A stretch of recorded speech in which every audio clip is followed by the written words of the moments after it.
que hoje nem Salomão com toda a sua riqueza se vestiu tão bem como ele. Se um pardal tem o seu ninho, né? Se eu cuido dos animais do campo, vou cuidar de vocês, vocês podem fazer alguma coisa pelas vossas vidas, acrescentar nas vossas vidas, se não for por mim, não. Então não se preocupe, descansa. Então é interessante aprendermos que o Senhor cuida de nós, vela por nós, Jesus cuida das nossas vidas, da nossa casa. Mas nós temos primeiro o reino dos céus. O que é que é o reino dos céus?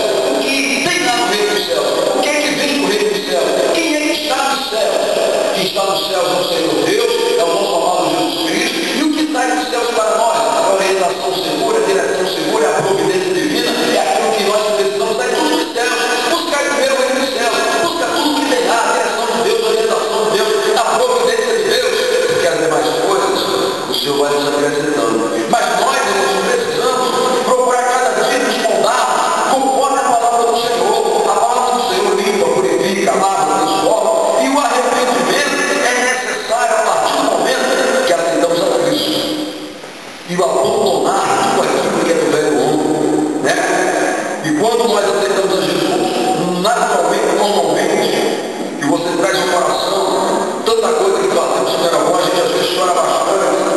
Nós botamos para fora através das lágrimas aquilo que não agradava a Deus.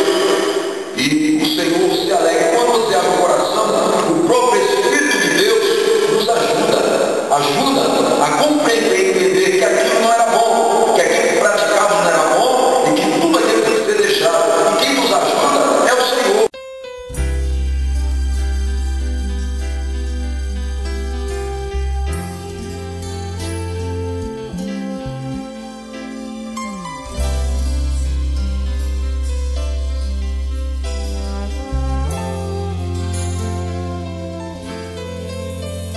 Descerá sobre ti